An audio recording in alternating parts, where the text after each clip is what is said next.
अच्छा अब सुने केस 3 में। देखिए नंबर 1, बैंक अकाउंट इज,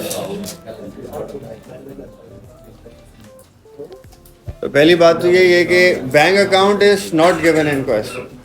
सही है, ये वही वाली बात है, बैंक अकाउंट नहीं दिया हुआ। बैंक नहीं दिया होगा तो बैंक की ट्रांजैक्शंस होंगी।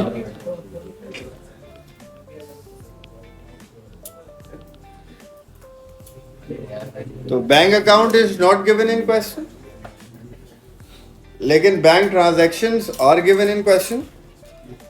मतलब इससे पता चलता है बैंक का टी अकाउंट बन सकता है। Number 3, receipts are not given in question। receipts नहीं दी हुई मतलब निकालनी पड़ेंगी। और cash transactions are given in question. Cash ही ट्रांजैक्शंस दी हैं। एक बात याद रखिएगा कि अगर कैश ट्रांजैक्शंस दी हुई हैं तो कैश अकाउंट भी बनेगा। अब दो केसेस हैं, कैश ट्रांजैक्शंस दी हुई हैं, इसके अंदर भी दो बातें। कैश ट्रांजैक्शंस हैं, साथ साथ कैश का बीडी और सीडी है, या कैश का बीडी और सीडी नहीं है। ये दोनों पॉसिबिलिटीज हैं। कैश की ट्रांजैक्शंस हैं, कैश अकाउंट बनेगा। कैश का बीडी सीडी है तो कैश का बीडी सीडी लिख देंगे।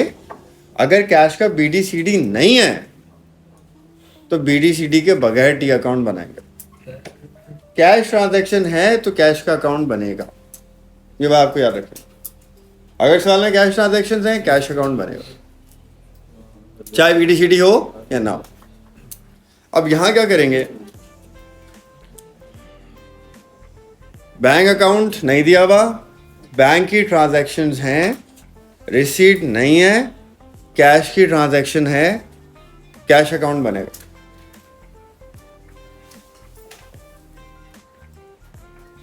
अब ध्यान से देखें, सबसे पहले हमने बनाया, सुने,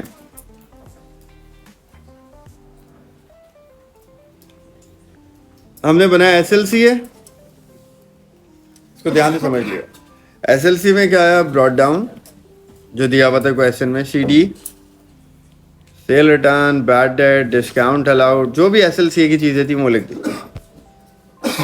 लेकिन एक चीज जो हमेशा होती है नहीं है, रिसीट्स, वो नहीं दी गई। और रिसीट ना होने की वजह से अगेन हम लोग सेल नहीं निकाल पाए। केस 3 और 4 में सिर्फ एक चीज का फर्क है, वो आइडेंटिफाई, आपको याद रखनी ये चीज है। फिलहाल 3 पे रिसीट नहीं थी, रिसीट ना होने की वजह से सेल भी हम नहीं निकाल सकते ना। फिर हमने कहा यार एक काम करते हैं, बैंक अकाउंट बनाते हैं। हमने बैंक अकाउंट बनाया,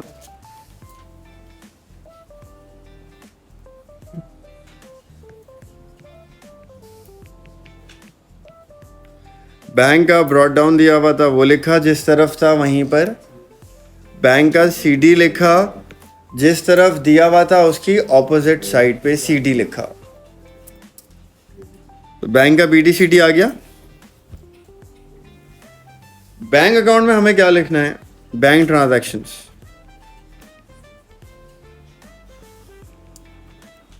तो कॉमन सेंस की बात है, बैंक अकाउंट में क्या आएगा, बैंक ट्रांजैक्शंस आएंगी, बैंक ट्रांजैक्शंस का डेटा आएगा बैंक अकाउंट में। अब बैंक ट्रांजैक्शंस में जहां जहां पेमेंट थी, पैसे जा रहे थे, वो बैंक के क्रेडिट पे लिखा।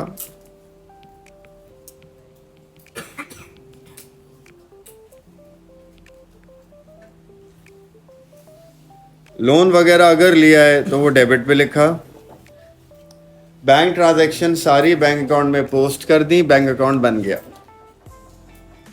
अब हमने बैंक अकाउंट को बैलेंस करा। बैंक की जो बैलेंसिंग फिगर आई है यहां पर,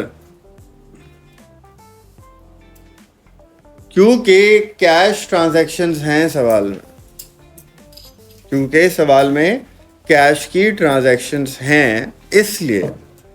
अब जो आप बैंक अकाउंट से निकाल रहे हैं वो रिसीट नहीं है। अब जो बैंक अकाउंट से बैलेंसिंग फिगर निकल रही है वो है कैश बैंक्ड, वो कैश बैंक्ड है। सुने हुआ क्या? कैश ट्रांजैक्शन होने का मतलब क्या है कि आपने कैश से ट्रांजैक्शन करी है, और कैश से ट्रांजैक्शन होने का मतलब क्या है? कैश की इन्वॉल्वमेंट थी तभी कैश की ट्रांजैक्शन हुई है। जैसे फॉर एग्जांपल, अगर मैं आपको कॉलेज की एग्जांपल दूं, आप लोग सब फीस कहाँ पे करते हैं? बैंक में। कैश तो नहीं देते। आप सब लोग फीस कहाँ पे करते हैं? बैंक में करते हैं। तो सारे पैसे जो कॉलेज में आते हैं वो कहाँ पे आते हैं? बैंक अकाउंट के अंदर आते हैं। तो इसका मतलब टेक्निकली क्या हुआ? बिजनेस के पास कैश है ही नहीं, तो सारी फीस, सारा पैसा कहाँ रहा है? बैंक में। कैश है ही नहीं। अगर कैश चाहिए तो बैंक से ही निकालना पड़ेगा, वैसे कैश है ही नहीं। तो हम जितनी ट्रांजैक्शन करते हैं ना, हम चेक के थ्रू, हम बैंक से ही करते हैं, हम कैश करते ही नहीं। हमें भी जो पेमेंट करनी होती है फिर हम चेक से ही करते हैं। जाहिर सी बात है, पैसे कैश ही नहीं है हमारे पास, सारा पैसा बैंक में जाता है, तो हम बैंक से ही देते हैं। बैंक से ही ट्रांजैक्शन होती हैं सारी। तो केस 2 है हमारा। कॉलेज वाला क्या है? केस 2 है, बैंक ट्रांजैक्शन है सारी, कैश ट्रांजैक्शन नहीं है कोई। केस 3 की एग्जाम्पल है ट्यूशन सेंटर की। अभी ट्यूशन सेंटर है, ट्यूशन सेंटर में बच्चे क्या करते हैं? बहुत सारे स्टूडेंट्स कैश दे देते हैं, ज़्यादातर तो कैश ही देते हैं। फिर ट्यूशन सेंटर के पास क्या आ जाता है? सारा कैश आ जाता है। ट्यूशन सेंटर वाले जो रिसेप्शनिस्ट होता है, जो कैश काउंटर पे बैठा होता है, ट्यूशन सेंटर वो सारे बच्चों से फीस कैश में लेके अपने पास रख लेता है। फिर वो क्या करते हैं? कैश में से कुछ कैश खर्च कर देते हैं जो ज़रूरत है। जैसे कोई बंदा आ गया, उसको वेजेस देनी है, उसने कैश से निकाल के दे दिए पैसे। छोटा मोटा चाय पानी का खर्चा आ गया, उसने कैश से निकाल के दे दिया। मार्केट मंगवाने थे, कैश से निकाल के दे दिया। कुछ खर्चा करना था, कैश से निकाल के कर दिया। बाकी कैश अच्छा खासा बच गया। जो कैश अच्छा खासा बच गया वो क्या करेगा? अपने पास रखेगा तो खतरा है, चोरी हो सकता है, वो कैश जाके बैंक में जमा करा देगा। तो बैंक अकाउंट में कहाँ से पैसे आए? ट्यूशन सेंटर के बैंक में पैसे कहाँ से आए? आप लोगों ने तो नहीं जमा कराए। ट्यूशन सेंटर के बैंक अकाउंट में पैसे कस्टमर ने तो नहीं दिए, तो कस्टमर तो बैंक अकाउंट में जमा ही नहीं करा रहा पैसे। समझे ना? कॉलेज में आप लोग क्या कर रहे हैं? पैसे सारे बैंक में डाल रहे हैं। ट्यूशन सेंटर में आप क्या कर रहे हैं? पैसा बैंक में डाल ही नहीं रहे। ट्यूशन सेंटर में आप क्या कर रहे हैं? सारा पैसा कैश जाके दे रहे हैं। ऐसे ही। तो ट्यूशन सेंटर के बैंक में पैसा कहाँ से आया? ट्यूशन सेंटर के बैंक में पैसा कहाँ से आया? अभी बता आप लोग को। ट्यूशन सेंटर है, ट्यूशन सेंटर का अपना एक बैंक अकाउंट है, उस बैंक अकाउंट में पैसे कहाँ से आए? क्या स्टूडेंट्स ने बैंक में जाके पैसे जमा कराए ट्यूशन में? आपने कभी ट्यूशन पढ़ी तो बैंक में जाके पैसे जमा कराएं क्या? आप लोगों ने क्या दिया है? कैश दिया है। आपने तो कैश दिया है। तो ट्यूशन सेंटर के पास सारी ट्रांजैक्शन किस में आई है? रिसीट कहाँ से आई है? कैश में रिसीट आई है। और उस रिसीट में से क्या करा है उन्होंने? कुछ कैश खर्च करा है और बाकी कैश उन्होंने जाके क्या करा है? बैंक में जमा करा है। तो ट्यूशन सेंटर के बैंक में पैसा कहाँ से आया है? जो ट्यूशन सेंटर ने खुद जाकर बैंक में जमा कराया है। तो ट्यूशन सेंटर के बैंक में जो पैसा है डेबिट साइड वाला, ये कहलाएगा कैश, जो ट्यूशन सेंटर ने जाके बैंक में जमा करा वो कहलाता है कैश बैंक्ड। ट्यूशन सेंटर ने कैश बैंक में जाके जमा करा, कैश बैंक्ड। कैश बैंक की डबल एंट्री क्या बनती है? कैश बैंक में गया है, कैश उनके हाथ से चला गया और बैंक में पैसे आ गए। कैश हाथ से चला गया, कैश गया, बैंक में पैसे आ गए। तो कैश क्रेडिट हुआ है और बैंक, तो ये जो बैंक में डेबिट साइड पे फिगर आया है, अज्यूम कर लेते हैं क्या है अमाउंट, समझ ले फॉर एग्जांपल 40,000 बैंक में ये फिगर है, ये बैलेंस ही फिगर। बस फर्क क्या है, पहले हम इसका नाम क्या रख देते थे? रिसीट नाम रख देते थे।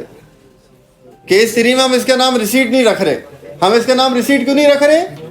क्योंकि कैश की ट्रांजैक्शन मौजूद है, इसलिए हमने इसका नाम रिसीट की जगह क्या लिख दिया? कैश बैंक लिख दिया। नाम बदला है बस, सारी वर्किंग हुई है। इससे पहले वाले केस में नहीं थी कैश ट्रांजैक्शन नहीं थी ना इससे पहले वाले केस में। केस 2 में देखें, केस 2 में मैंने क्या लिखवाया था? Cash transactions are not given. जब कैश ट्रांजैक्शन नहीं है तो फिर बैंक से क्या निकला? डायरेक्ट रिसीट निकला। कैश ट्रांजैक्शन है, करा हुई है सारी वर्किंग वैसी करी है, लेकिन रिसीट की जगह नाम बदल के हमने क्या लिख दिया, कैश बैंक नाम रख दिया, क्योंकि कैश ट्रांजैक्शन है। जब कैश में ट्रांजैक्शन हो रही है तो बैंक में पैसा कहाँ से आया, ये वो कैश है जो सेंटर वालों ने जाके खुद बैंक में जमा कराया, कैश बैंक। क्लियर है? तो कैश बैंक आ गया 40,000। कैश बैंक का मतलब कैश बैंक में गया, कैश बैंक में जाने की डबल एंट्री क्या, बैंक डेबिट हो जाएगा और कैश क्या हो जाएगा, सही है। बैंक में आ गए 40,000 और कैश से गए हैं ये 40,000 बैंक के अंदर, बैंक डेबिट कैश क्रेडिट। बस याद रखिएगा इस डबल एंट्री को, कैश बैंक आ गया, बैंक डेबिट कैश क्रेडिट। अब इसके बाद हम बनाएंगे कैश का अकाउंट। अब आ जाएगा कैश अकाउंट। कैश का बीडीसीडी है, सुने ध्यान से, कैश का अगर बीडीसीडी है तो वो लिखे, नहीं है तब भी कैश का अकाउंट बनेगा। कैश के ब्रॉड डाउन्स और कैरेट डाउन्स दिए हुए हों या ना दिए हुए हों, कैश की ट्रांजैक्शन है तो कैश अकाउंट बनेगा, सही है। खैर बीडीसीडी लिखा कैश का, और कैश अकाउंट में क्या आना है, कैश ट्रांजैक्शन आनी है।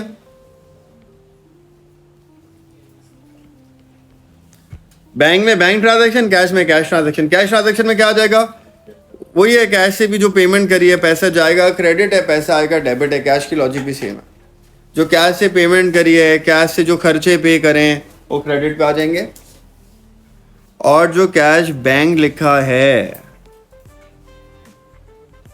वो कैश के क्रेडिट पे भी आएगा। कैश बैंक कितना था, 40। ये जरूर लिखिएगा, क्योंकि कैश बैंक की डबल एंट्री क्या बनी थी, bank debit cash credit. Bank debit हो गया और कैश क्रेडिट हो गया, तो कैश बैंक जो बैंक अकाउंट से निकला है वो कैश के अकाउंट में क्रेडिट पे भी जाएगा। और अब कैश अकाउंट को जब आप बैलेंस करेंगे ना, यहां से आ जाएंगे आपके पास रिसीट। ये रिसीट अब एसएलसी में आएगी और फिर यहां से आ जाएंगी सेल्स।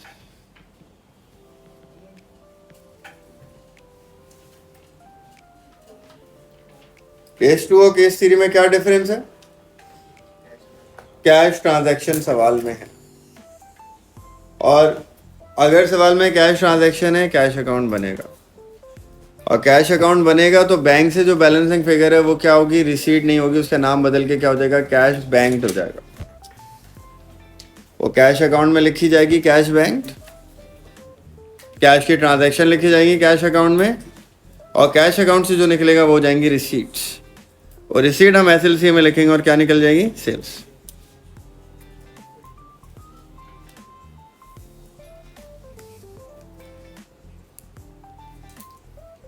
सही है, इसको कॉपी कर लें आप लोग, पहले देख लें फर्क।